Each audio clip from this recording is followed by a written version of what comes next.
Ndugu wanahabari, napenda kuwakaribisha na kuwashukuru kwa kufika hapa leo. Pia nichukue fursa hii kwa taarifu rasmi kuwa kesho, Mungu akitujalia, tarehe 3 Machi, katika bandari ya Dar es Salaam kutakuwa na hafla ya uwekaji wa jiwe la msingi kwa ajili ya ujenzi wa matenki 15 ya kuhifadhia mafuta, ikiwa ni sehemu ya mpango mkubwa wa serikali wa kupanua na kuboresha bandari yetu kwa lengo kama lango kuu la biashara. Ndugu wanahabari, uwekaji wa jiwe la msingi unatarajiwa kufanyika kesho kama nilivyosema, na mgeni rasmi katika hafla hiyo anatarajiwa kuwa Rais wa Jamhuri ya Muungano wa Tanzania, Mheshimiwa Dr. Samia Suluhu Hassan, ambaye ataongoza tukio hilo muhimu kwa maendeleo ya sekta ya uchukuzi na uchumi wa taifa kwa ujumla.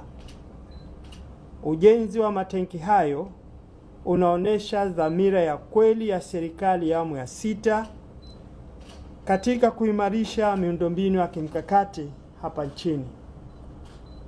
Ndugu wanahabari, ujenzi wa matenki na ujenzi wa magati ambao umeanza kwa ujenzi wa gati namba 1 hapa Malindi Wafu ni sehemu ya mkakati wa muda mrefu wa kuongeza uwezo wa bandari ya Dar es Salaam katika kuhudumia shehena kubwa zaidi.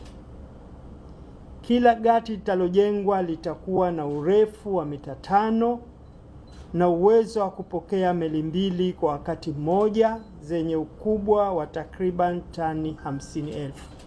Sasa hivi tunajenga gati moja lina urefu wa mita 500 na lenyewe litakuwa na uwezo wa kupokea meli 2 ambazo zina uwezo wa kubeba tani 50,000. Kukamilika kwa mradi huu kutaongeza uwezo wa bandari kufikia tani milioni 60 kwa mwaka, na hivyo kuifanya bandari yetu kuwa miongoni mwa bandari zenye ushindani mkubwa katika ukanda wa Bahari ya Hindi. Katika kipindi cha Julai mpaka Disemba mwaka jana, bandari ya Dar es Salaam ilihudumia tani milioni 19.9. Maana yake ndani ya miezi 6 kutoka Julai mpaka Disemba tulihudumia tani milioni 19.9 za shehena, na matarajio yetu ni kuwa kufikia tani milioni 40 itakapofikia mwisho wa mwaka 25-26. Tunategemea mwisho wa mwaka huu wa fedha tutafikia tani milioni 40. Kiasi hichi cha ukuaji imevuka malengo tuliyokuwa tumejiwekea hapo awali, jambo linalotulazimu kuendelea kupanua miundombinu hii kuendana na mahitaji ya soko. Ndugu wanahabari, serikali imeendelea na ujenzi wa matenki 15 ya kuhifadhia mafuta yatakayoongeza uwezo wa kuhifadhi mafuta kwa mita za ujazo 378,000. Tutaongeza uhifadhi wa mafuta kwa mita za ujazo 378,000. Hatua hii itapunguza muda wa meli za mafuta kukaa angani kutoka kwa wastani wa siku 10 hadi siku 3 kwa meli kubwa, hivyo kuongeza ufanisi, kuvutia wawekezaji zaidi na kuimarisha usalama wa nishati nchini. Sasa hivi meli kubwa zikija zinakaa siku 10, lakini matenki yale yatakapokamilika meli zitakaa siku 3. Maana yake nini? Maana yake sasa tutakwenda kupunguza demurrage charges, harama za meli kukaa pale zitapungua. Maboresho haya yanaendana sambamba na mkakati wa kuimarisha usafirishaji wa mizigo kwa reli kupitia SGR, MGR na TAZARA, ili kuhakikisha kati ya 70% hadi 80% ya mizigo yote inayokwenda maeneo yenye mtandao wa reli inasafirishwa kwa njia ya reli. Sasa hivi 90% ya mzigo unaotoka bandari ya Dar es Salaam unapitia barabarani. Hiyo maana yake nini? Barabara zetu kwanza zinakufa sababu mzigo mkubwa. Pili, kunakuwa na ajali nyingi. Tatu, kunakuwa na ucheleweshaji wa mzigo kutoka sehemu moja kwenda nyingine.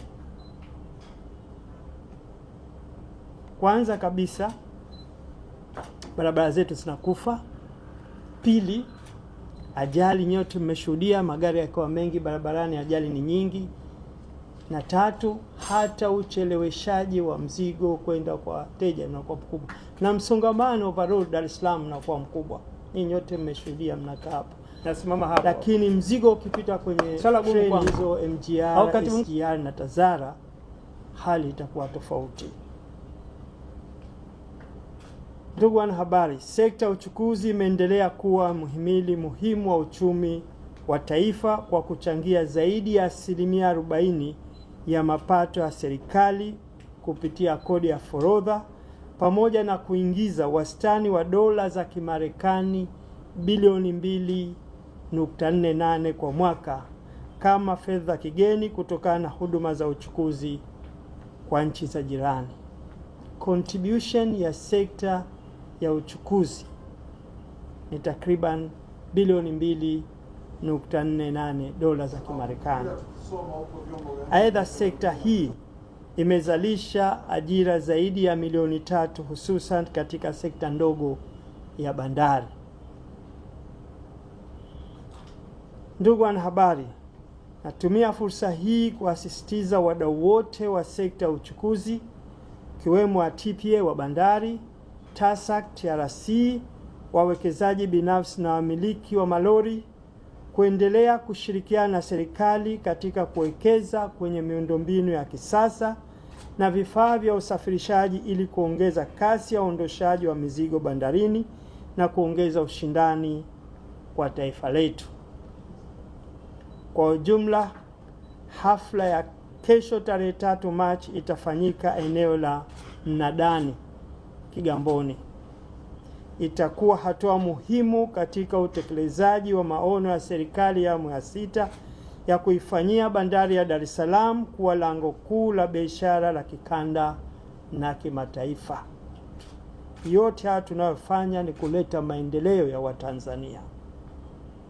Tuna imani kuwa mradi huu utachochea ukuaji wa uchumi, kuongeza ajira na kuimarisha nafasi ya Tanzania katika biashara ya kimataifa.